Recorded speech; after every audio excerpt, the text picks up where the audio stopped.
My sister called it sibling rivalry, while destroying my life. Decades later, she was hauled away in handcuffs after threatening me in court. Tormented me for as long as I can remember. I'm talking full-on psychological warfare since we were kids. When I was 7, she took my favorite stuffed elephant, Mr. Trunks, this ratty gray thing I'd had since I was 2, and cut his head clean off while maintaining direct eye contact with me. Just stared at me with this blank expression and said, "Now he's realistic. Elephants die. No emotion. Nothing." If I ever got new clothes, she'd borrow them without asking, return them stretched out or stained, then laugh when I cried about it. When I turned 13, my mom gave me this delicate silver bracelet I'd been begging for. It had tiny charms on it. A book, a star, a heart. The next day, during an argument about literally nothing, Jessica flushed it down the toilet and then gaslit me with, "You probably lost it yourself. You're so careless with everything." My parents always brushed it off as just sister stuff or told us we needed to work it out ourselves because one day we'd only have each other. But I learned pretty quickly that Jessica didn't want to work anything out. She wanted me miserable. She wanted me small. School made everything worse. She'd spread rumors about me, tell my crushes embarrassing lies, mock me in front of her friends. When I made honor roll, she'd accuse me of trying to show her up. When I struggled in math, she told everyone I was basically learning disabled.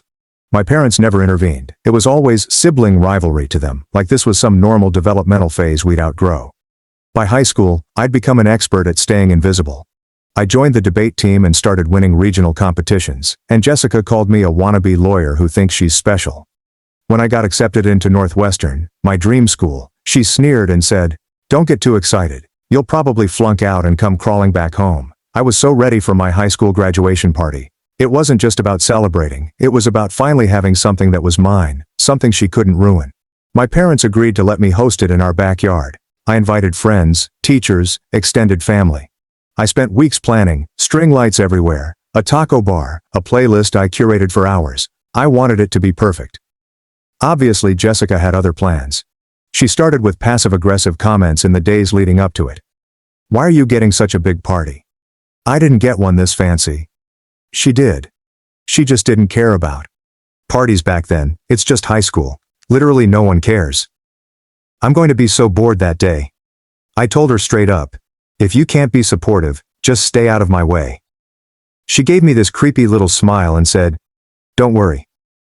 I'll make it memorable." That should have been my first warning. Day of the party. Everything started fine. People were eating, laughing, having a good time. Then Jessica cranked the music up to a painful volume and started playing songs she knew I hated, like obnoxious EDM remixes and explicit rap that made my teachers visibly uncomfortable. When I told her to stop, she shouted loud enough for everyone to hear. "Oh, sorry, didn't realize the party dictator had arrived." Then during dinner, she accidentally knocked over an entire pitcher of fruit punch onto the dessert table. Destroyed the cake, the cupcakes, the fruit platter I'd spent an hour arranging. She gave the most sarcastic apology imaginable. "Oops, my bad. Guess we're all going on a diet today, huh?" But the absolute worst part came later. I was talking to my favorite English teacher, Mrs. Harper, when Jessica grabbed the microphone I'd set up for speeches. I hadn't asked her to give a speech. She just took it, and she started telling funny stories about me, except they were humiliating, and half of them were completely made up. So one time in 8th grade, she literally peed her pants during a test because she was too scared to ask to use the bathroom. Never happened. Oh, and she once cried for like 3 hours because I ate the last cookie in the house. A cookie. She'd actually stolen a necklace our grandmother had given me, and I cried because of that, but she twisted it. Don't worry though, she's going to do great in college, if she can figure out how to pack her own lunch without mom's help. People were doing that awkward laugh thing where they're not sure if it's a joke or genuinely mean. I could feel my face burning. I tried to grab the mic from her, but she yanked it away and kept going.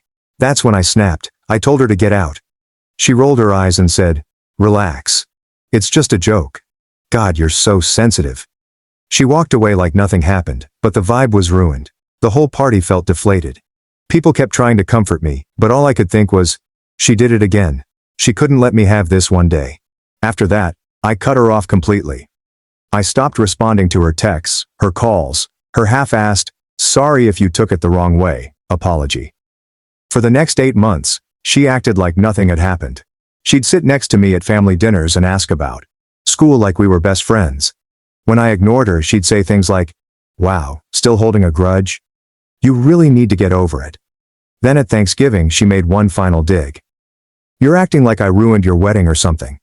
It was just a high school party. I looked her dead in the eye and said, it was my party. You ruined it on purpose. You've been tearing me down my entire life, and I'm done letting you have access to me. And I meant it. I stopped going to family events if she was there. I left the family group chat. I told my parents, if she's coming, I'm not. Naturally, the guilt tripping started immediately. My mom called crying, saying Jessica wanted to talk. Without my permission, she put Jessica on speakerphone, and Jessica's first words were, "So are you done being dramatic yet?" I hung up, threw my phone across my dorm room, blocked her number for the 14th time. 20 minutes later, my roommate Madison knocked on my door holding her laptop, looking confused. She showed me her Instagram DMs, 3 brand new accounts, all created within the last hour, sending her paragraphs about how I was mentally unstable and needed help. The usernames were random strings of numbers, but the writing style was definitely Jessica. I took screenshots of everything and saved them in a folder on my laptop labeled Evidence. The next morning in the dining hall, Madison sat across from me and pushed her plate away. She asked if any of Jessica's accusations were true, and I could tell she wasn't sure what to believe. I pulled out my phone and showed her the video my friend Rachel had taken at my graduation party, Jessica's entire speech, plus the part where I tried to stop her and she yanked the mic away. Madison's face went from confused to horrified. She said my sister was seriously messed up and asked if I'd told anyone. That afternoon, I walked to the campus counseling center. I stood outside for 15 minutes before finally going in. The receptionist handed me an intake form and I stared at the section about family relationships. There was a checkbox for familial trauma. I hovered my pen over it for a solid minute before checking it. 3 days later, I was sitting in Dr. Ellis's office, telling her about Mr. Trunks and how Jessica had looked me in the eye while decapitating him. I told her about the bracelet in the toilet, the graduation party, everything. She listened without interrupting, then said something that made my whole body feel lighter. What you've experienced isn't sibling rivalry. It's systematic emotional abuse. That night my boyfriend Ryan found me crying in the common room after my dad left me a voicemail about how I was tearing the family apart. Ryan sat next to me, and I told him everything from the beginning, 20 years of being torn down and humiliated. He held me and said, "No wonder you flinch when people raise their voices."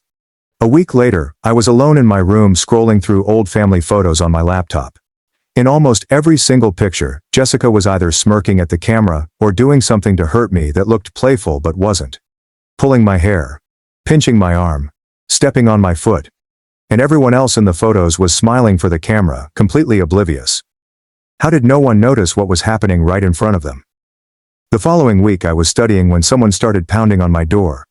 I opened it to find my mom standing there with Jessica right behind her. Mom said we were going to talk this out like adults, and started pushing past me into my room. I blocked the doorway and told them to leave. Jessica started screaming that I was being overdramatic and selfish. My RA heard the commotion and came running down the hall. She asked if everything was okay, and I told her these people needed to leave. Jessica started yelling that she was my sister and had every right to be there.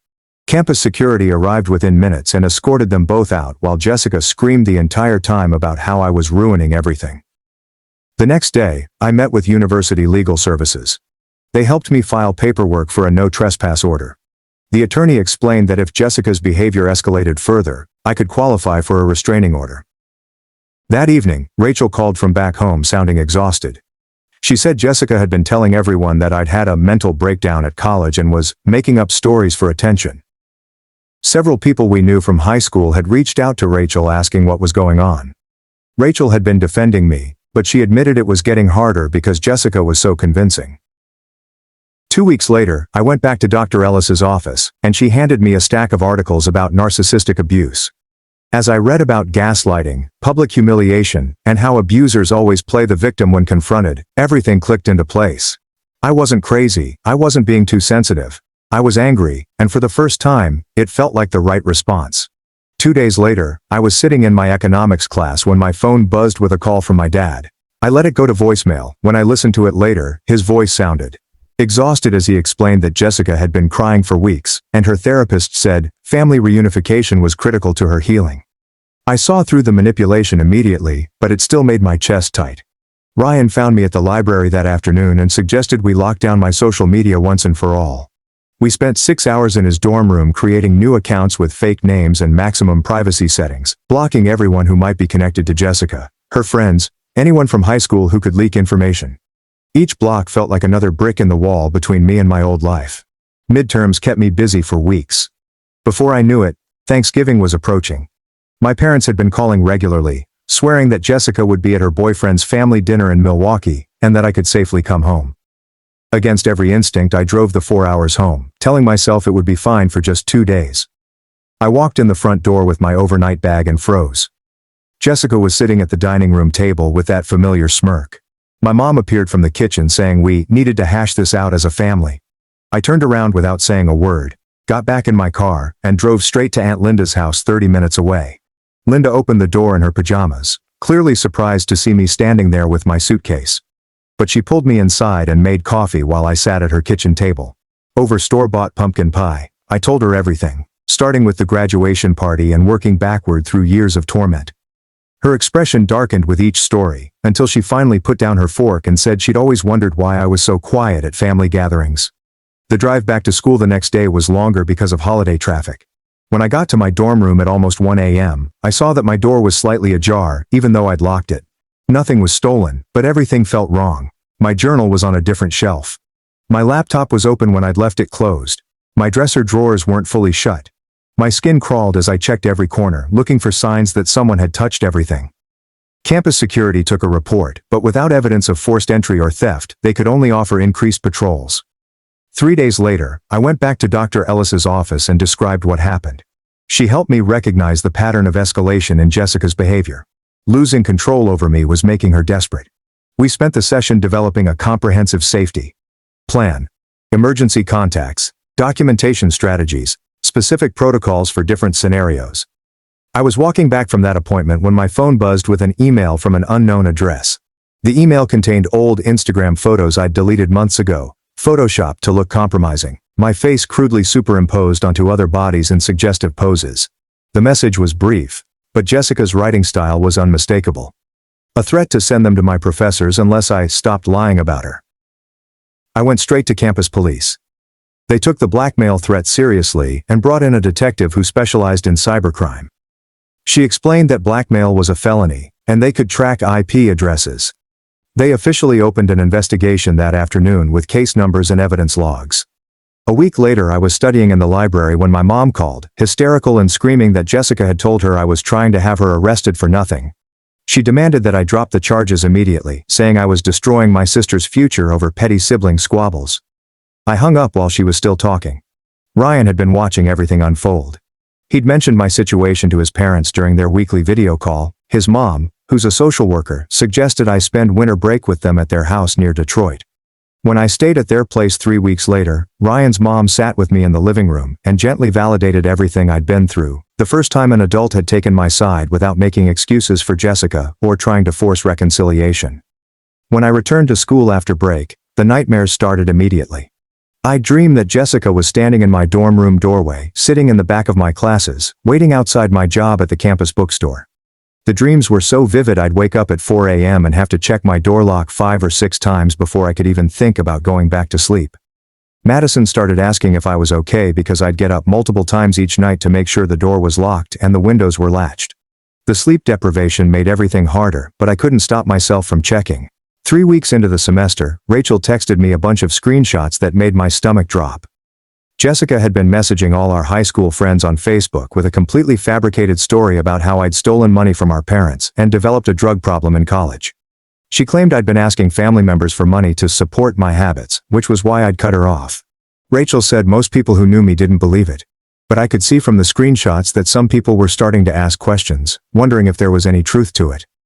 I was sitting in the library trying to focus on my chemistry homework when my phone rang with an unfamiliar number. It was the detective handling my case. He had news that made me put my head down on the desk. They'd traced the blackmail emails to a coffee shop 4 blocks from Jessica's apartment. Security footage showed her sitting there with her laptop at the exact times the emails were sent. The detective said they now had enough evidence to move forward with charges. The next day I met with the prosecutor downtown. She explained what would happen next. Jessica would be arrested, then arraigned where she'd enter a plea. They'd likely offer her a deal since this was her first offense. Then she looked at me and said the thing I'd been dreading. "You'll have to testify." 4 days later, I was in my economics class when my phone started vibrating non-stop. I stepped out into the hallway and saw 7 missed calls from my mom. When I called back, she was screaming so loud I had to hold the phone away from my ear. She kept saying I was evil, that I was destroying our family, that I couldn't possibly be her daughter if I could do this. Then my dad took the phone. His voice was cold and flat. He said if I went through with pressing charges, I was dead to them. A week later, I sat in the back row of the courtroom with Ryan on one side and Dr. Ellis on the other. My hands shook as I watched them bring Jessica in for arraignment. She pled not guilty, exactly as the prosecutor had warned me she would, and the judge released her on bail with a no-contact order, meaning she couldn't approach me or communicate with me in any way. As she walked out of the courtroom with her lawyer, she turned and stared directly at me, mouthing something I could read clearly from across the room. "You're going to regret this." Aunt Linda called me that afternoon. She'd been doing her own research, talking to cousins and other family members I hadn't seen in years. Turns out Jessica had been cruel to several of them, especially the younger relatives. But everyone had been too scared or embarrassed to say anything. Linda was compiling a pattern of behavior dating back to when we were little kids, documenting everything people remembered. The stress made it nearly impossible to focus on schoolwork. Even knowing about the no-contact order, I'd sit in class constantly looking over my shoulder to see if Jessica was there. My chemistry grade dropped from an A to a D in 4 weeks. I couldn't concentrate long enough to read more than a page of any textbook. At one session, Dr. Ellis formally diagnosed me with PTSD and recommended we start meeting twice a week. 3 weeks after the arraignment, I was doing laundry in my dorm basement when I checked my phone and saw 4 new voicemails from my mom's number. My heart started pounding because I knew something was wrong. Mom never left voicemails. When I played the first one, it wasn't my mom's voice. It was Jessica. She'd somehow gotten access to Mom's phone and left me 4 increasingly unhinged messages about how I'd ruined her life and how she was coming for me when this was all over. Her voice got progressively more manic with each message, and in the last one she was sobbing and screaming my name. The prosecutor added witness intimidation charges the next morning when I turned over the voicemails. She played them in an emergency hearing that afternoon, and the judge immediately revoked Jessica's bail. I stood on the courthouse steps watching through the glass doors as 2 officers led my sister away in handcuffs, her hands cuffed behind her back. I waited for guilt, sadness, something to hit me. But all I felt was relief, like I could finally breathe again after months of suffocating. The next morning, a courier knocked on my dorm room door with a thick envelope from Morrison Chang and Associates, Columbus's most expensive law firm. My hands shook as I opened it and read the formal letter, advising me to reconsider my position and warning me against irreversibly damaging family relationships, complete with vague implications that I could face legal consequences for defamation. Ryan found me sitting on my bed 30 minutes later, still holding the letter, completely frozen. He immediately called the prosecutor's office while I sat there unable to move. The prosecutor told us not to worry. This was standard intimidation tactics. But I couldn't stop thinking about how my parents were spending thousands of dollars defending the person who'd been hurting me my entire life. A week later, Dr. Ellis cleared her entire afternoon to help me write my victim impact statement. Each sentence felt like pulling glass out of my skin. I wrote about Mr. Trunks, the flushed bracelet, the destroyed graduation party, and all the small cuts in between that added up to 23 years of systematic cruelty. She helped me find words when I couldn't, sitting quietly while I cried through paragraphs about how Jessica hadn't just stolen my childhood. She'd tried to destroy my future too. That same week Ryan's mom called and officially invited me to stay with them for the summer. She said their guest room was already set up. She sat with me in their kitchen and told me about her own sister's decision to cut off toxic family members years ago and how chosen family can be stronger than blood. I accepted their offer, feeling like I'd finally found solid ground after months of earthquakes. Rachel had to testify in a deposition the following Tuesday. She brought the video from my graduation party on her phone and showed it frame by frame to the prosecutor and Jessica's lawyer. The prosecutor called me afterward to say it was powerful evidence of a pattern of public humiliation and targeted harassment, especially the part where Jessica grabbed the microphone as I tried to stop her. 3 weeks later, I was helping Ryan's mom make dinner when we heard pounding on the front door and my mother yelling that she knew I was inside. Ryan's mom told me to stay in the kitchen while she answered the door, but I could hear everything as Mom pushed past her and demanded to see me. When I walked into the living room, Mom's face turned scarlet. She started screaming about Jessica going to prison and asking if that was what I wanted. My own sister in prison. When I didn't respond or move toward her, she crossed the room in 4 steps and slapped me hard across the face. The sound echoed through the house. Ryan's mom immediately pulled out her phone and called 911 while Mom kept yelling at me about family loyalty and how I was destroying everything. Within 15 minutes, police arrived and arrested Mom for assault. I had to file another police report at the station, and the detective told me that family violence often escalates during legal proceedings, which didn't make me feel any better about watching my own mother get handcuffed. The next day, I went back to my childhood home while my parents were at work to pack the few things I wanted to keep. I sat in my old bedroom for the last time, looking at each object and remembering how Jessica had smashed my jewelry box, torn down my posters, stolen my diary, and read it aloud to her friends. I left most of it behind, taking only a handful of photos and my old debate medals before walking out of that room, and that life, forever. 4 weeks later, the prosecutor called to tell me Jessica had been offered a plea deal. 3 years probation, mandatory therapy, and a permanent restraining order. I thought it was reasonable.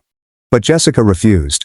She insisted on going to trial because she wanted a chance to tell her side of the story. The prosecutor said narcissists often do this.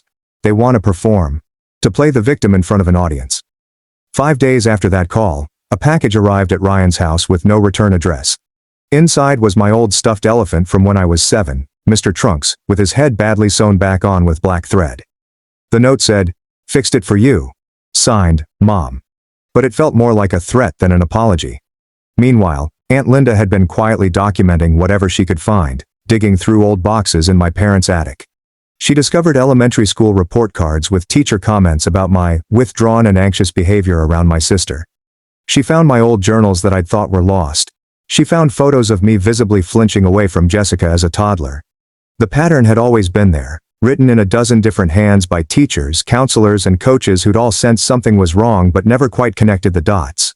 3 months later, I did something I never thought I'd have the courage to do.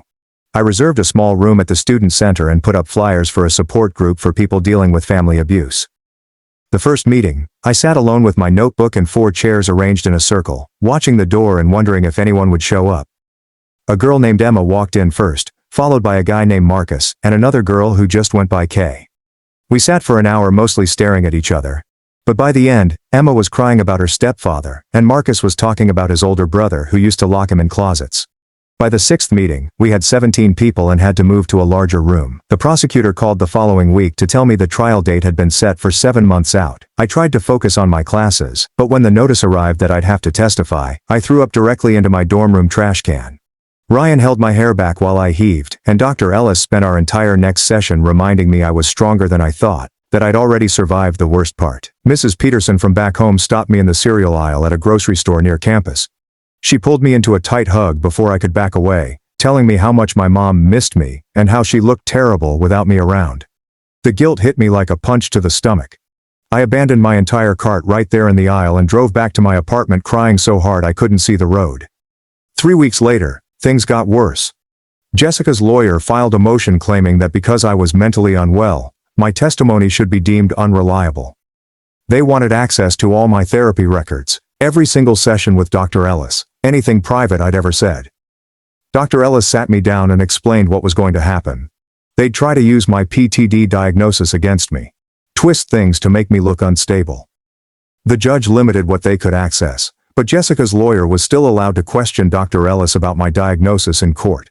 My old English teacher reached out on Facebook after hearing about the case from another teacher. She remembered finding me crying in the bathroom after Jessica had humiliated me in front of the entire cafeteria junior year. I'd begged her not to tell anyone because it would just make things worse. She offered to testify about what she'd witnessed over the years. I started writing everything down in a private blog just to get it out of my head. The words poured out like poison being drawn from a wound. Page after page of memories I'd tried to bury. Ryan read parts of it with my permission, and then held me for 2 hours while I sobbed into his chest. 5 weeks later, my dad sent me a letter through my lawyer. He was filing for divorce from my mom after she was arrested for assault.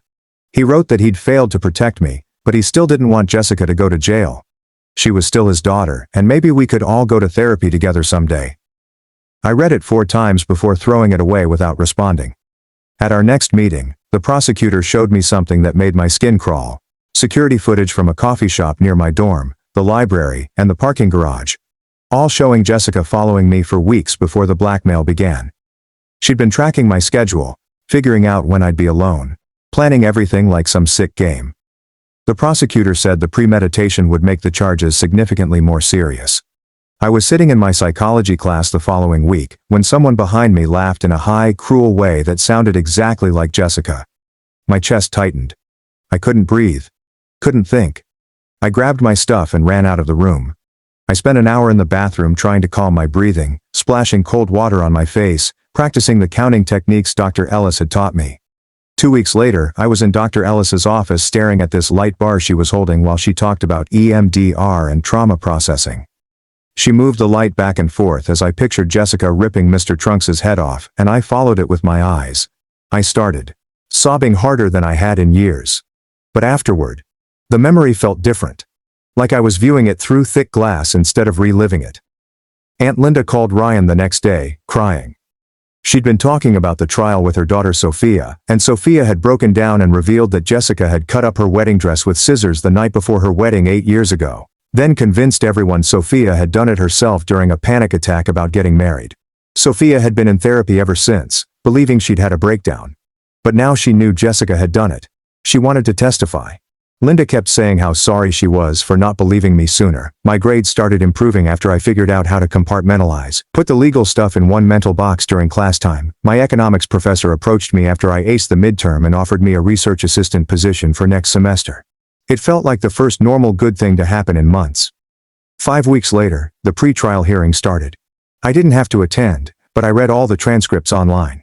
Jessica's lawyer tried to get the whole case thrown out, arguing it was a family matter, rather than criminal. But the judge said the evidence of premeditation and the severity of the conduct clearly placed it in criminal territory. I was walking to my statistics class on a Thursday morning when campus security rushed past me into the humanities building. I followed and saw Mom standing there with a huge poster board that said "Forgive your family," while students took pictures on their phones. Security grabbed her arms and she started screaming that I was destroying our family and that God would punish me for turning my back on blood. They carried her to their car while she kept yelling. I found out later she'd been arrested again for violating the restraining order. 3 weeks later, the prosecutor called me in for prep sessions where she made me practice answering questions while pretending to be Jessica's lawyer, trying to make me seem crazy or vindictive. She kept stopping me when I got too emotional, telling me to breathe and stick to facts. At one prep session at the courthouse, I ran into a woman named Ashley crying in the bathroom. When I asked if she was okay, she said her sister had been tormenting her for 18 years and she was finally pressing charges. We exchanged numbers and started texting daily. She understood what it was like when everyone tells you to just forgive family. Ryan found a USB drive and a box of my old stuff from home. When we plugged it in, it loaded all my childhood home videos, and in every single one, Jessica was doing something cruel while smiling at the camera, pinching me hard enough to make me cry, stepping on my toys, pulling my hair. While my parents filmed birthday parties or Christmas morning, completely focused on the camera and oblivious to what was happening right in front of them. A week before the trial, Jessica's lawyer told the Columbus Dispatch that I was a troubled young woman seeking attention by fabricating stories about her loving sister. By noon it was all over social media, with high school people taking sides. But my campus support group flooded the comments with their own stories of abusive siblings. Ryan's mom, who works in social services, started making calls. She located 4 different therapists who'd treated people at Jessica's former workplaces for harassment and bullying. While they couldn't violate confidentiality to testify, they all admitted off the record that Jessica had a clear pattern of targeting one person at each job until that person left or had a breakdown. 3 weeks later, we sat in the courthouse for jury selection. I watched as person after person was questioned about their views on family. One woman was immediately dismissed after saying families should always forgive each other no matter what. Another guy was cut for saying siblings fight all the time and that's normal. The prosecutor wanted people who understood that family members can be abusers just like anyone else. Dr. Ellis scheduled an emergency session 3 days before the trial started. Something just clicked while we were talking. I realized I'd spent my entire life protecting my parents from seeing how bad things were with Jessica. I never told them the worst stuff because I didn't want to cause problems or force them to choose sides. I was so busy being the good daughter who didn't make waves that I let Jessica slowly destroy me. The night before the trial, I was in my hotel room with Ryan going over my notes when my phone rang from an unknown number. I answered. My dad's voice was slurred and drunk, saying he wished I'd never been born because then none of this would have happened to their family. Ryan grabbed the phone and hung up, holding me while I shook. The next morning Rachel arrived at my hotel after flying in from San Francisco where she'd moved for work. We stayed up late flipping through our old yearbooks. She pointed out photo after photo of me trying to avoid Jessica at school events. She remembered how teachers would just assume we were fighting when I'd show up to class with red eyes from crying. Day 1 of trial began with opening statements. I felt sick watching Jessica sit there in this conservative dress she'd never worn before, playing the victim. The prosecutor laid out 23 years of escalating abuse with dates and examples, but Jessica's lawyer kept calling it sibling rivalry that got blown out of proportion. Jessica actually dabbed tears with a tissue, like she was the one who'd been hurt. The next day they showed the graduation party video. Some jurors shifted uncomfortably as Jessica grabbed the microphone. Her lawyer objected repeatedly, calling it prejudicial, but the judge allowed it as evidence of pattern behavior. During lunch recess, I was coming back from the restroom when I spotted Jessica in the hallway. She looked directly at me and gave this sweet fake smile before mouthing the words, "I love you, sis." With this mocking look in her eyes that made my skin crawl, I had to run to the bathroom and throw up. On day 3, they called me to testify. I sat in the witness chair trying to keep my voice steady. I told them about Mr. Trunks when I was 7. How she'd looked me in the eyes while ripping off his head. I talked about the bracelet she flushed, the clothes she ruined, the rumors she spread.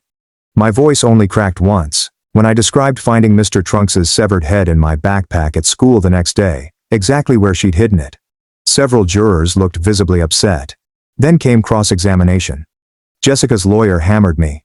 He suggested I was jealous of my successful older sister, that I was vindictive and possibly mentally unstable.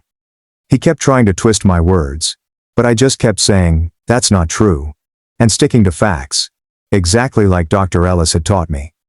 He asked why I'd waited so long to report anything. I explained that my parents had always told me it was just sister stuff. After I finished, they called Mrs. Harper, my old English teacher. She'd driven up from our hometown with an old teaching journal where she'd written notes about finding me crying in the hallway multiple times over the years, always after encounters with Jessica. She had dates and detailed observations about her concerns going back years. Next, the prosecutor called my cousin Monica. She looked so small walking to the witness stand, clutching a tissue.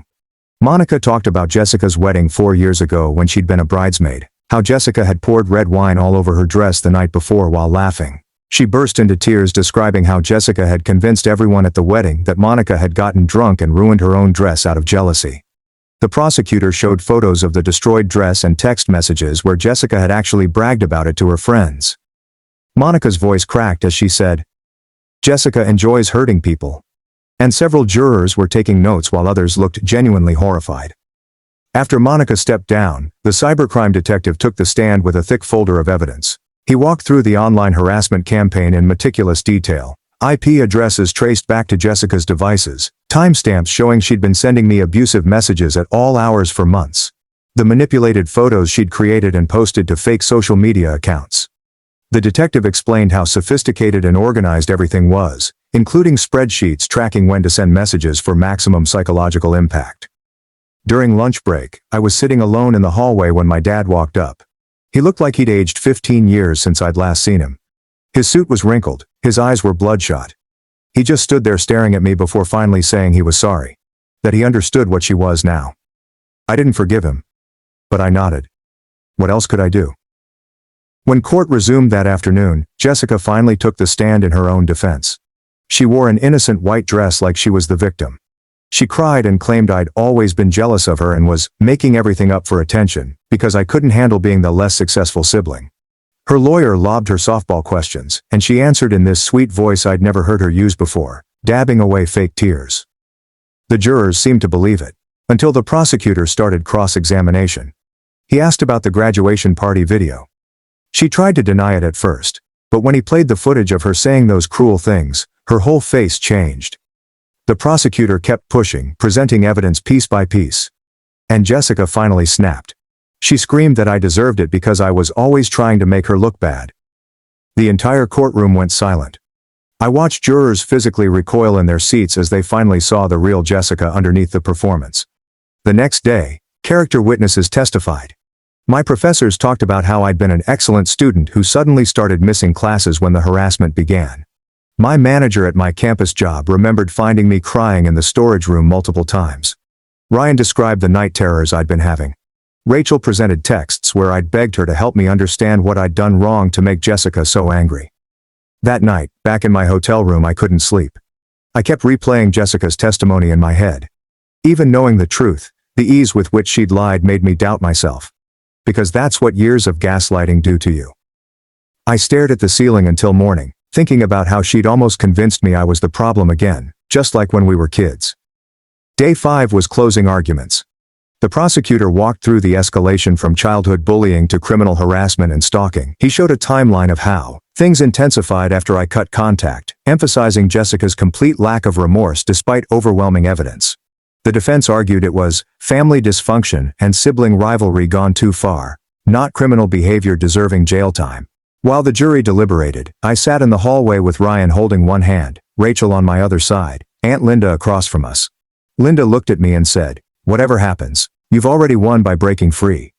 I wasn't sure I believed her yet. We'd been waiting 3 hours when we heard shouting outside. Security officers rushed past us toward the courthouse entrance.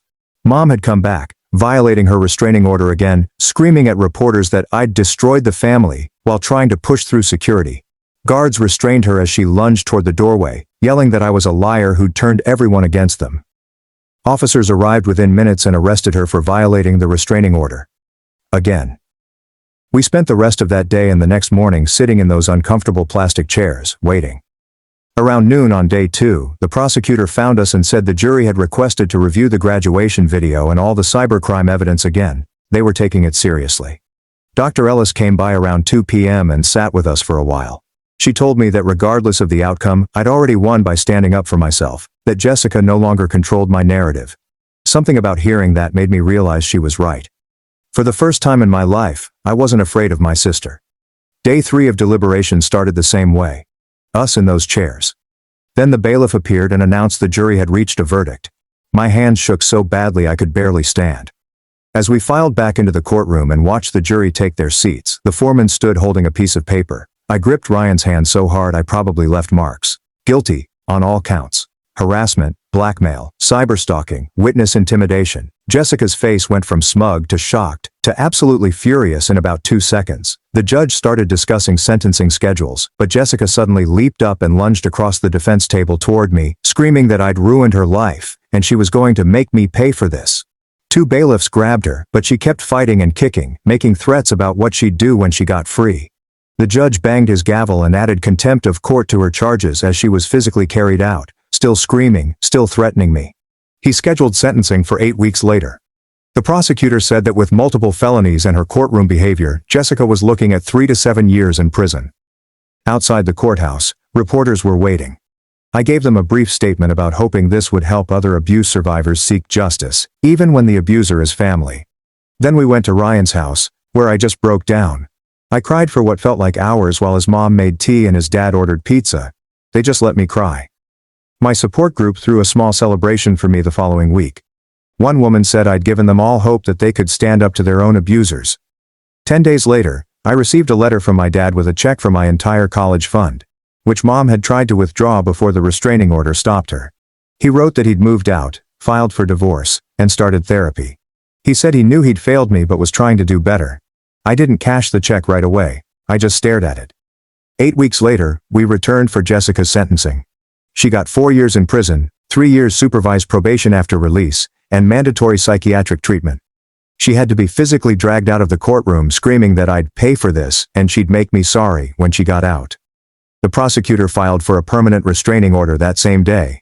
The judge granted it immediately. Jessica could never contact me or come within 1,000 feet of me again. If she violated it after her release, she'd go straight back to prison. I could finally breathe without looking over my shoulder. During our next session, Dr. Ellis helped me understand what I was actually feeling. She said I was grieving the family I should have had, not the one I actually got. That made perfect sense. I wasn't sad about losing them. I was sad because I'd never really had real parents or a real sibling in the first place. 3 weeks later, Mom sent a letter through her lawyer saying she was completely disowning me, removing me from her will, erasing me from the family, as if I'd never existed. Ryan and Rachel came over that night. We burned the letter in my apartment building's fire pit. Watching those cruel words turn to ash felt liberating. 4 months later, I went to the courthouse and legally changed my last name to Miller, Ryan's mom's maiden name. His family had basically adopted me anyway, and they were thrilled. The paperwork felt like removing chains I'd worn my entire life. When I returned to campus for my junior year, everything was different. My grades were excellent. I got the research position I'd wanted. The support group I'd started had grown from 5 people to 43. Trauma no longer defined me. Ryan's parents hosted Thanksgiving that year. Me, Ryan, his sister, his parents, Aunt Linda, and my cousin who'd testified. We cooked together, laughed together. No one yelled, threw things, or said cruel words. Ryan's dad raised a toast to chosen family and new beginnings. I cried happy tears for the first time in forever. A few weeks later, I wrote an anonymous article about sibling abuse for the campus newspaper. Within days, my inbox was flooded with messages from other students sharing their own stories. Some had never told anyone before. I started hosting weekly coffee meetups for anyone who wanted to talk. During one therapy session in February, Dr. Ellis pointed out that I hadn't mentioned Jessica once in our last 4 meetings. She was right. I genuinely hadn't thought about her. The constant fear and anxiety had finally lifted. Aunt Linda called in March to tell me Dad had reached out to her. He'd moved to a small apartment, was consistently attending therapy, and going to support groups for parents who'd enabled abuse. He wanted her to tell me he was working on himself and would understand if I never wanted to see him again. Maybe someday we can try to rebuild something. But not now. Not soon. By spring semester, Ryan and I had moved into a small apartment near campus. One night we sat on our thrift store couch planning out senior year schedules and summer internship applications. My phone stayed silent the entire evening. No angry texts, no guilt trips, no threats, no dread. I'd built a life Jessica couldn't touch, surrounded by people who actually loved me. For the first time since I was a kid with Mr. Trunks, I felt completely safe. Update. 2 years later. Jessica was released after serving 3 years. Early release for good behavior. Within 6 months, she violated the restraining order by showing up at my workplace. She was arrested immediately and sent back to prison for 2 more years. I'm now in my first year of law school, specializing in family law and abuse cases. The support group I started at my undergraduate campus has expanded to 12 other universities. Ryan and I got engaged last summer. His family is the only family I need. My dad and I meet for coffee once every few months. It's awkward, but he's genuinely trying. We'll never be close, but there's something there. I haven't spoken to my mother since the trial. I don't plan to. Some people say I should forgive Jessica because she's family. But I've learned that family isn't about blood. It's about who shows up for you, who protects you, who loves you without hurting you. Jessica isn't my family anymore. She never really was. And I've never felt more free.